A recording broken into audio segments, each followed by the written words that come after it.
किसी विभाग के जो पोल है उसको हम खोलते हैं। आज आप कहीं भी आप आए होंगे चल के, यहाँ सारा जमीन बंजर है।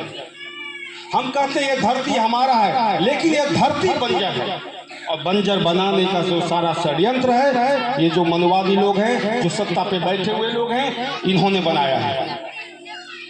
हमें किसानों को किसान सम्मान निधि योजना देता है और 60 रुपया का DAP 1500 रुपया में बेचता है।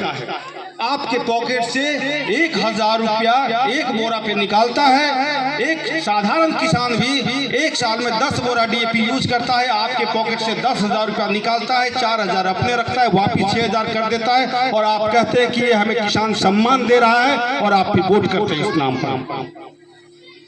यह धोखा है, यह आपके साथ धोखा है, किसानों के साथ धोखा है, महिलाओं के साथ धोखा दे रहा है कि 1000 से 1100 रुपया में आपको सिलेंडर दे रहा है और 60 रुपया का देता है और फिर आपको 400 रुपया वापिस करता है और आप खुश होते हैं कि हमें सिलेंडर तो पहुंचा ही दिया ना। तो आप ही के एक पॉकेट से लेकर दूसरे पॉकेट में रख दे और ये हम कहें कि हम सम्मान दे रहे हैं। आपको समझना होगा कि ये सम्मान नहीं है, ये धोखा है, यह धोखा है। बच्चों के साथ धोखा दे रहा है। हमारे बच्चों को कटोरी थमा दिया गया है। हम गार्जियन लोग हैं, हम 5 किलो अनाज के लिए लाइन लगते हैं और हमारा बच्चा हमें देखता है कि मेरा माँ मेरा बाप लाइन लगा के 5 किलो अनाज लेता है। क्या वो बच्चा अंबेडकर साहब बन पाएंगे? उनके मन में हीनता का भाव आ रहा है और धीरे धीरे वह भी 5 किलो का अनाज के लिए लाइन में खड़ा होना चाहेगा तो आसानी से खड़ा हो जाएगा, उसे कोई भी अफसोस नहीं होगा क्योंकि उसका माँ बाप 5 किलो अनाज के लिए खड़ा हुआ है। तो हमें इसका विरोध करना है, हमें इसका भी विरोध करना है। हम 2 घंटा ज्यादा मेहनत कर लेंगे, हम 10 किलो अनाज खरीदने लायक बन जाएंगे, लेकिन 5 किलो अनाज ये हम अपना अधिकार को, वोट को हम नहीं बेचेंगे। आज महिलाएं उतर गई है और वो कह रही है कि माता जी आपको 5 किलो अनाज तो दे रही है ना, मोदी जी दे रहे हैं। आपको 400 रुपया पेंशन दे रहा मोदी जी दे रहे हैं, लेकिन बदले में वो ले क्या रहे हैं? एक वोट जिससे वो सरकार बनाता है। हमें 5 किलो अनाज दे के अगर वो शासक बनना चाहता है और हमें गुलाम बनाना चाहता है, इसमें जितना उसका षड्यंत्र है उतना हमारी और आपकी भी गलती है कि हम उस बात को मानते हैं और हम वोट करते हैं। तो बाबा साहब के संविधान को समझना है, उनके विचारों से जूझना है।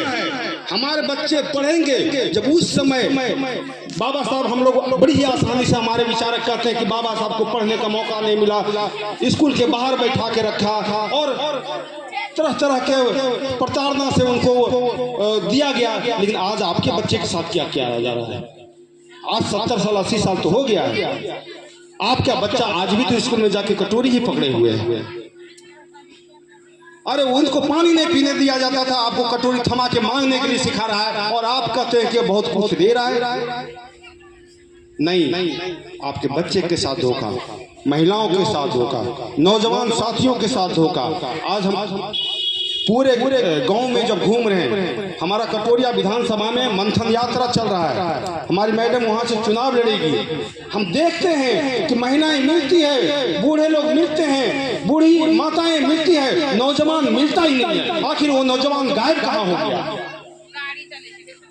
वो 10,000 से 15,000 रुपया कमाने के लिए पलायन कर गया है, दूसरे प्रदेश में चला गया है और आज आपके साथ कोई भी त्योहार वो नहीं मना पाता है, आपके सुख दुख में साथी नहीं हो पाता है। उसको जिम्मेदारी समझ में है, वो कमाता है और आप यहाँ अकेले हैं। आपको यहाँ से भगाया गया है ताकि जो टैलेंट है, जो सोच है, जो हमारे लिए सवाल कर सकता है उसको बाहर भेज दो, जो सवाल नहीं कर सकता है उसको घर में रखो, इनको सिर्फ और सिर्फ वोट दिल से मांगो और हम सरकार बना लेंगे।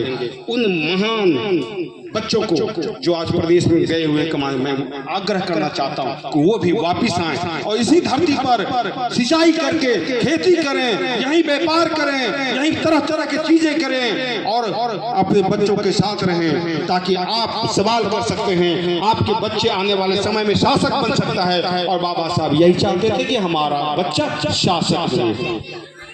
मूल जो भावनाएं हैं बाबा साहब के संविधान में कि आपको मूलभूत सुविधाएं मिले सम्मान के साथ, आपको मूलभूत सुविधाएं मिले गर्व और अधिकार के साथ। बाबा साहब ये चाहते थे कि आप वहां पहुंचो जहां हम पहुंचाना चाहते हैं। वो सांसद भवन है, वो विधानसभा है, वो अलग अलग बड़े बड़े पद है, वहां आप पहुंचो और आप अपने लोगों के लिए काम करो। लेकिन हमारे लोग जब वहां पहुंचते हैं तो ध्यान दीजिएगा, हमारे लोग जब वहां पहुंचते हैं तो धागा बांधते हैं, और ये धागा गुलामी का प्रतीक है। वो बांधते हैं, सांसद बनता है। मैं खुल के कहना चाहता हूं कि यहाँ का जो पहले 10 साल जो सांसद रहा है, आप उनका फोटो, कोई भी फोटो उठा लीजिए चिराग पासवान जी का, आप देखेंगे 1 बीघा में उनका धागा बंधा हुआ है। वो गुलामी का प्रतीक वो ढो रहा है, और हम गुलामी का प्रतीक नहीं ढो सकते। बाबा साहब इसीलिए त्याग किया है, इसीलिए वो लड़ाई लड़े हैं। हमें अलग अलग तरीके से पहचानने की कोशिश किया जाता है। आज चुनाव का समय आ गया है, आप जगह जगह पर जाइए, भागवत कथा चल रहा है, 9 दिन का भागवत कथा चल रहा है, यज्ञ चल रहा है, और उसमें बैठे हुए 100% हमारे बहुजन समाज के लोग।